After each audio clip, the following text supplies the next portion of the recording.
ಮಾನವ ಸಮಾಜಕ್ಕೆ ಉತ್ತಮ ಮಾರ್ಗದರ್ಶನ ನೀಡಲು ಪರಮಾತ್ಮ ಅನೇಕ ದೇವದೂತರನ್ನು ಆಗಾಗ ಕಳಿಸುತ್ತಿದ್ದಾನೆ.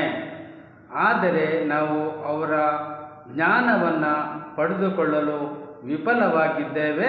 ಸುಮ್ಮನೆ ಅವರ ಹೆಸರಲ್ಲಿ ಕೆಲವು ಗುಂಪುಗಳನ್ನು ಮಾಡಿಕೊಂಡು ಜೀವನವನ್ನು ನಡೆಸುತ್ತಿದ್ದಾರೆ ಅಷ್ಟೇ. ನಿಜವಾದ ಉತ್ತಮ ಜೀವನ ಬೇಕು ಎಂದರೆ ಅವರ ಮಾರ್ಗದರ್ಶನವನ್ನು ಅನುಸರಿಸಿ ಅವರ ಮಾರ್ಗದಲ್ಲಿ ಜೀವನ ಮಾಡಿ ಉತ್ತಮ ಜೀವನವನ್ನು ನಿಮ್ಮದಾಗಿಸಿಕೊಳ್ಳಿ. ಇನ್ನೂ ಹೆಚ್ಚಿನ ಮಾಹಿತಿಗಾಗಿ ಮತ್ತು ಉತ್ತಮ ಜ್ಞಾನ, ಉತ್ತಮ ಜೀವನ ಮತ್ತು ಉತ್ತಮ ಮಾನವ ಸಮಾಜ ನಿರ್ಮಾಣಕ್ಕಾಗಿ ಭೇಟಿ ನೀಡಿ. ನಾನು ಮಂಜುನಾಥ್ ಗುರೂಜಿ.